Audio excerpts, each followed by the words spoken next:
गरीब का ढाबा। अच्छा और स्वादिष्ट खाना खाने का अधिकार हर किसी को है, लेकिन अगर किसी को स्वादिष्ट खाना बनाना भी आता हो तो उसकी सारी मुश्किलें हल हो सकती हैं। ऐसी ही कहानी है अमर की। अमर गरीब होते हुए भी एक ऐसा ढाबा खोलता है जिससे उसका भी गुजारा हो सके और गरीबों का भी पेट भर सके। तो चलिए देखते हैं गरीब का ढाबा। रानीनगर गांव में अमर अपने चाचा चाची के साथ रहता था।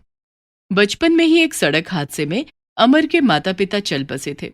अमर के चाचा चाची ने ही उसे पाला। अमर के चाचा कैलाश एक फैक्ट्री में काम करते थे।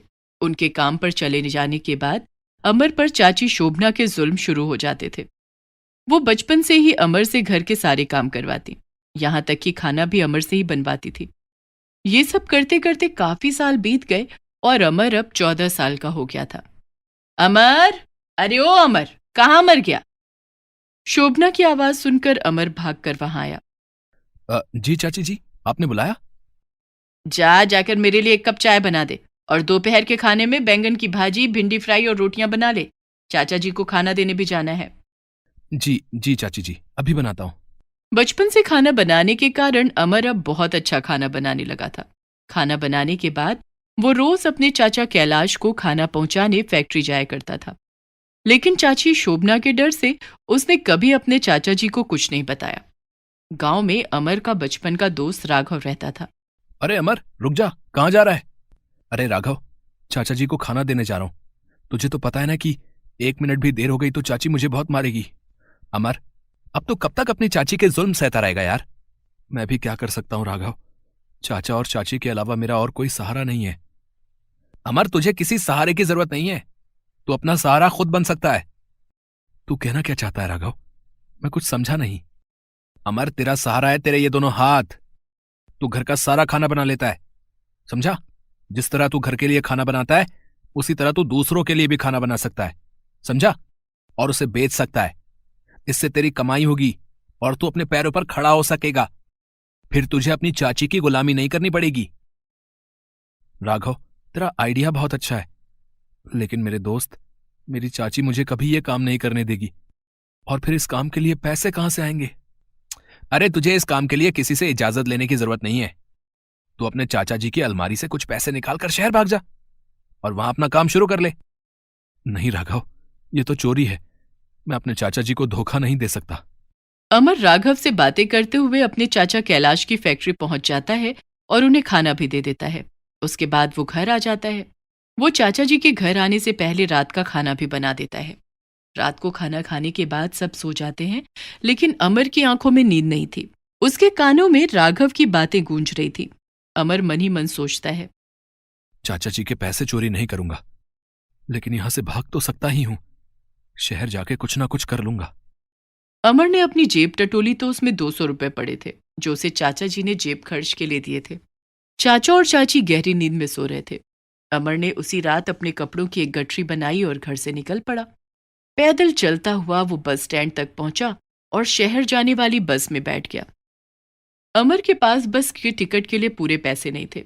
उसने बस के कंडक्टर से कहा, भैया, मुझे शहर जाना है और मेरे पास बस के टिकट खरीदने के लिए पूरे पैसे नहीं है। पूरे पैसे नहीं है तो बस में क्यों बैठ गए? नीचे उतर जाओ। अमर ने बस वाले से बहुत मिन्नतें की। भैया, मेरा शहर जाना बहुत जरूरी है, मैं बस की छत पर बैठकर चला जाऊंगा। ठीक है, छत पर बैठ जाओ, लेकिन अपने रिस्क पर। कुछ हुआ तो हमारी जिम्मेदारी नहीं होगी। ठीक है भैया। अमर खुशी खुशी बस की छत पर बैठकर शहर आ गया। इधर अमर के इस तरह से गायब होने का उसके चाचा चाची पर कोई असर नहीं हुआ। न जाने अमर कहाँ चला गया। अरे जाने दो, बरसों से हमारी मुफ्त की रोटियां तोड़ रहा था, अच्छा हुआ जान छूटी। चाचा चाची ने अमर की खोजबीन नहीं की। इधर दूसरी सुबह अमर शहर में था। उसने बस स्टैंड पर ही रुककर दिन चढ़ने का इंतजार किया और फिर काम की तलाश में निकल पड़ा। चलते चलते वो एक ढाबे के पास पहुंचा। उसे बहुत भूख लगी थी। वहां उसने पेट भरकर खाना खाया, लेकिन जब बिल चुकाने की बारी आई तो अमर परेशान हो गया। अमर ने ढाबे के मालिक से कहा, मेरे पास इतने पैसे नहीं है कि मैं खाने का बिल भर सकूं। पैसे नहीं है तो इतना ठूस ठूस कर खाने की क्या जरूरत थी? अब चल, जाकर प्लेटें साफ कर। मैं प्लेटें साफ कर दूंगा, लेकिन क्या आप मुझे अपने ढाबे में काम दे सकते हैं? मुझे बहुत अच्छा खाना बनाना आता है। खाना बनाने के लिए तो मेरे पास बावर्ची है, लेकिन मैं तुम्हें बर्तन धोने और ग्राहकों को खाना परोसने के लिए रख सकता हूं।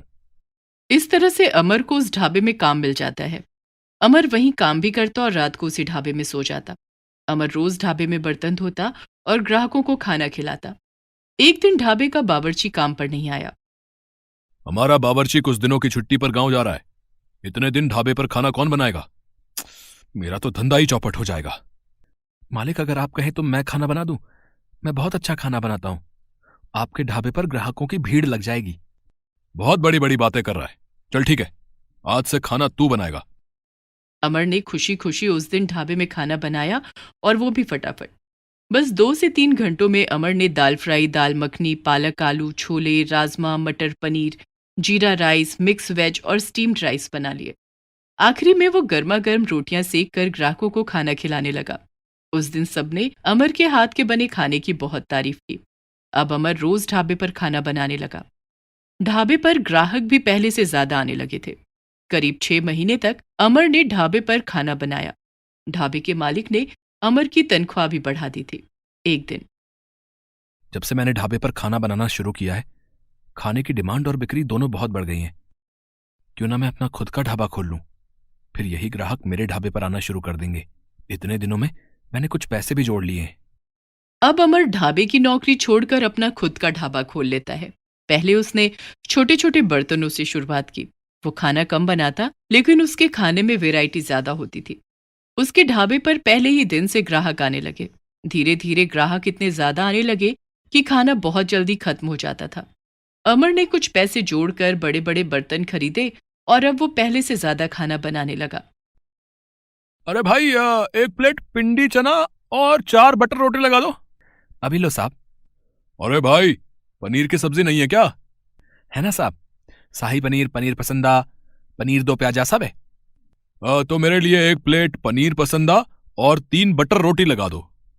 अमर के ढाबे पर खाना खाने इतने लोग आते कि वो अकेला सबको खाना नहीं खिला पाता था। उसने अपने ढाबे पर काम करने के लिए 2 लड़कों को रख लिया। धीरे धीरे अमर का ढाबा काफी चल निकलता है। उसके ढाबे पर खाना खाने के लिए दूर दूर से गाड़ियों में लोग आने लगे। अमर ने अपने ढाबे पर खाने की वैरायटी भी बढ़ा दी थी। अरे भाई, मेन्यू में क्या क्या है? साहब, पंजाबी छोले, बैंगन का भरता, भरवा भिंडी, पनीर टिक्का, आलू के पराठे, मूली के पराठे, गोभी के पराठे, पनीर के पराठे। अरे बस बस, बहुत तारीफ सुनी है तुम्हारे खाने की। मेरे लिए एक प्लेट पनीर टिक्का और 2 आलू के पराठे लगा दो। ओके? अ, अभी लाया साहब। अमर अब फोन पर भी ग्राहकों के ऑर्डर लेने लगा था, और उसके हेल्पर खाने की फ्री डिलीवरी करने लगे। अमर के ढाबे की एक खास बात यह थी कि उसके ढाबे पर आने वाला कोई भी गरीब व्यक्ति कभी भूखा नहीं जाता था। वो गरीबों से बिना पैसे लिए उन्हें भरपेट खाना खिलाता था। धीरे धीरे अमर ने काफी तरक्की कर ली। उसने ढाबे की जगह अपना एक रेस्टोरेंट खोल लिया। उसने अपने रेस्टोरेंट में स्टाफ भी बढ़ा लिए थे। एक दिन अमर का स्टाफ किसी ग्राहक से ऊंची आवाज में कह रहा था, आपको खाने के पैसे तो देने ही पड़ेंगे, नहीं तो जूठे बर्तन धोने पड़ेंगे। अरे, ये क्या कह रहे हो? मैंने कहा ना, बस में किसी ने मेरा पर्स चुरा लिया है, इसलिए मेरे पास पैसे नहीं है। अगर पैसे नहीं थे तो खाना खाने की क्या जरूरत थी? शोरगुल सुनकर अमर वहां आ जाता है और अपने स्टाफ से कहता है, अरे क्या बात है, क्यों शोर मचा रहे हो? देखिए ना मालिक, इस आदमी ने खाना भी खा लिया और पैसे भी नहीं दे रहा है। जब अमर ने उस आदमी की तरफ देखा, अरे चाचा जी, आप यहां कैसे, और इस हालत में? क्या बताऊं अमर बेटा, तुम्हारे जाने के कुछ ही दिनों बाद फैक्ट्री बंद हो गई और मैं बेरोजगार हो गया। जमा पैसे भी खाने पीने में खर्च हो गए। मैं काम की तलाश में शहर आ रहा था, लेकिन किसी ने बस में मेरा पर्स चुरा लिया। अब आपको परेशान होने की कोई जरूरत नहीं है चाचा जी। आपको खाने का बिल नहीं भरना पड़ेगा। ये मेरा रेस्टोरेंट है और आज से यहाँ के मालिक आप हैं। हम दोनों मिलकर ये रेस्टोरेंट चलाएंगे। मुझे माफ कर दो अमर बेटा, हमने तुम्हारे साथ बहुत गलत किया। तुम्हारे जाने के बाद तुम्हारी कोई खोज खबर भी नहीं ली। चाचा जी, कोई बात नहीं। अब अच्छा हुआ कि आप लोगों ने मुझे नहीं ढूंढा, नहीं तो मैं इस मुकाम पर नहीं पहुंच पाता। अब हम सब यहां एक साथ रहेंगे। अमर के चाचा कैलाश ने खुशी से अमर को गले लगा लिया। दूसरे दिन अमर और उसके चाचा जी शोभना को लाने गांव जाते हैं। अब अमर बेटा, हो सके तो मुझे माफ कर देना। मुझे मेरे कर्मों की सजा मिल गई है। मेरे बुरे कर्मों की सजा मेरे साथ साथ तुम्हारे चाचा जी को भी भुगतनी पड़ी। चाची जी, माफी मांगकर मुझे शर्मिंदा मत कीजिए। मुझे तो बस आपका आशीर्वाद चाहिए। आप अब शहर चलने की तैयारी कीजिए। अमर चाची शोभना को भी अपने साथ शहर ले आया। अब तीनों शहर में एक साथ रहने लगे। अमर और उसके चाचा दोनों मिलकर रेस्टोरेंट का काम संभालने लगे। चाची शोभना भी खाना बनाने में अमर की मदद करने लगी।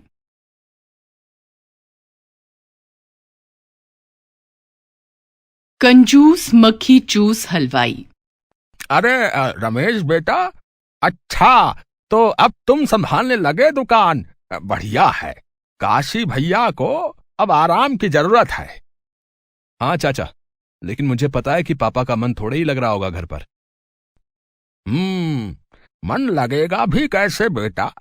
सारी जिंदगी तुम्हारे पापा लगे रहे। उनकी कड़ी मेहनत और दिलदारी का ही फल है बेटा, जो तुम्हारी दुकान का इतना नाम है। शहर की सबसे बड़ी और नामी मिठाई की दुकान खड़ी करना कोई आसान बात तो नहीं है। अब इतना मुश्किल भी नहीं है चाचा। मेरी सोच और मेरे तरीके जरा अलग हैं। खैर ये सब छोड़िए और ये बताइए कि क्या पैक कर दूं आपके लिए। अरे ना ना बेटा, मुझे कुछ नहीं चाहिए।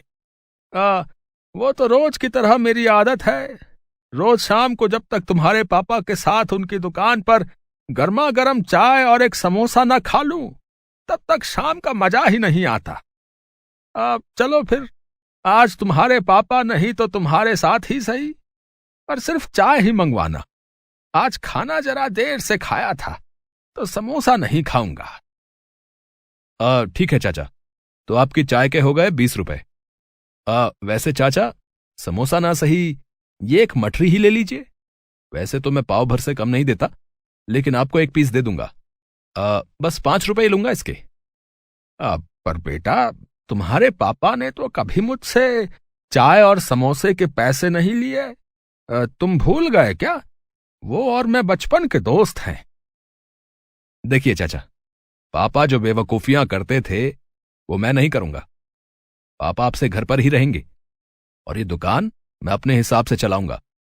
तो अब बताइए, चाय पकने दूं या फिर? नहीं नहीं बेटा, चाय उतरवा ही दो गैस पर से। अब गले से नहीं उतरेगी। अब शायद चाय की कीमत चुकाकर भी नहीं। ठीक है चाचा, जैसी आपकी मर्जी। वक्त तेजी से बदल रहा था। काशीराम, जो कि अपने शहर के एक मशहूर हलवाई थे, अब उम्र दराज हो चले थे और उनकी मशहूर मिठाई और स्नैक्स की दुकान अब उनकी जगह उनका इकलौता बेटा रमेश संभाल रहा था। अमूमन ये देखा जाता है कि अमीर बाप के बेटों को पैसों की कद्र नहीं होती, लेकिन यहाँ मसला बिल्कुल उलट था। काशीराम अपने वक्त में जितने ईमानदार और दिलदार थे, रमेश उतना ही लालची और एक नंबर का कंजूस था। उसे हमेशा से यही लगता था कि वो अपनी दुकान को अपने पिता से बेहतर तरीके से चला सकता है और उनसे ज्यादा मुनाफा भी कमाकर दिखा सकता है। रमेश, आ गया बेटा। और बता, कैसा रहा दिन? सब कुछ बिक तो गया ना? कुछ बचा तो नहीं? ओहो पापा, अब आपको फालतू टेंशन लेने की बिल्कुल जरूरत नहीं है। सब कुछ बिक गया, लेकिन बल्कि लास्ट में मिठाइयां कम ही पड़ गईं। कुछ ग्राहकों को खाली हाथ लौटाना पड़ा। कोई बात नहीं बेटा, वो ग्राहक कल फिर आ जाएंगे। पर सामान बचा नहीं और बेकार नहीं हुआ, ये अच्छी बात है। क्या खाक अच्छी बात है पापा? डबल नुकसान हुआ अपना। एक तो ग्राहक बिना कुछ खरीदे गए और ऊपर से आपके वो निठल्ले कारीगर आधे दिन खाली ही बैठे रहे। अरे जब तनख्वाह पूरे दिन की लेते हैं तो आप उनसे पूरे दिन काम क्यों नहीं करवाते? नहीं बेटा, वो लोग शुरुआत से मेरे साथ हैं। मैं ये यकीन से कह सकता हूं कि उनमें से कोई भी कामचोर तो बिल्कुल भी नहीं है। मैंने ही उनसे हिसाब से सामान बनाने को कहा है, जो दिन के दिन ही खत्म हो जाए, क्योंकि चाहे जो हो जाए हम बासी चीजें अपने ग्राहकों को नहीं बेच सकते। बस आपके यही फालतू के उसूलों ने बेड़ा गर्क किया हुआ है पापा। हमारी दुकान नुक्कड़ की कोई छोटी सी दुकान नहीं है। खाने को खराब होने से बचाने के लिए जो कुछ चाहिए वो सब है हमारी दुकान पर। तो फिर किस बात की टेंशन? लेकिन बेटा। लेकिन वेकिन कुछ नहीं पापा। देखिए, अब सब कुछ मुझे ही संभालने दीजिए, और वो भी मेरे हिसाब से। आप बस आराम कीजिए और बैठकर देखिए कि मैं हमारे बिजनेस को कहां से कहां लेकर जाता हूं। इतना कहकर रमेश अपने कमरे की तरफ चला गया और काशीराम ने भी उसे आगे कुछ समझाने की कोशिश नहीं की। वो समझ गए थे कि अब वक्त उनके बेटे का है और उन्हें उसे उसके हिसाब से काम करने देना चाहिए। ऐसा नहीं था कि रमेश सिर्फ अपनी दुकान को लेकर कंजूस था, बल्कि उसे तो अपने घर परिवार के लिए खर्च करने से भी परहेज था। ये क्या है जी, आज पहली बार मेरे भैया भाभी अपने बच्चों के साथ हमारे घर आ रहे हैं, तो उनके सामने क्या बस ये मिठाई के 4 पीस ही रखूंगी मैं? मैंने तो फोन पर और भी कई चीजें लाने को कहा था आपसे। तू जो कहेगी, अगर मैं वो सब करने लगा ना, तब तो बहुत जल्दी ही एक कटोरा लेकर सड़क पर खड़े होना पड़ेगा। वो तो शुक्र मना कि मिठाई के ये 4 पीस एक ग्राहक ने लेने से मना कर दिया, तो मैं इन्हें ले भी आया। हे मेरे भगवान, कैसे कंजूस आदमी से पाला पड़ा है। मिठाई की इतनी बड़ी दुकान है लेकिन दिल इतना छोटा। चुप कर जा, ज्यादा मत बोल, वरना तेरे परिवार वालों को दरवाजे से ही लौटा दूंगा, समझी? उसकी नौबत नहीं आएगी जी, क्योंकि मैं खुद ही उन्हें यहां आने से मना कर रही हूं। आपको तो कोई शर्म है नहीं, लेकिन मुझे मेरी इज्जत की बहुत परवाह है।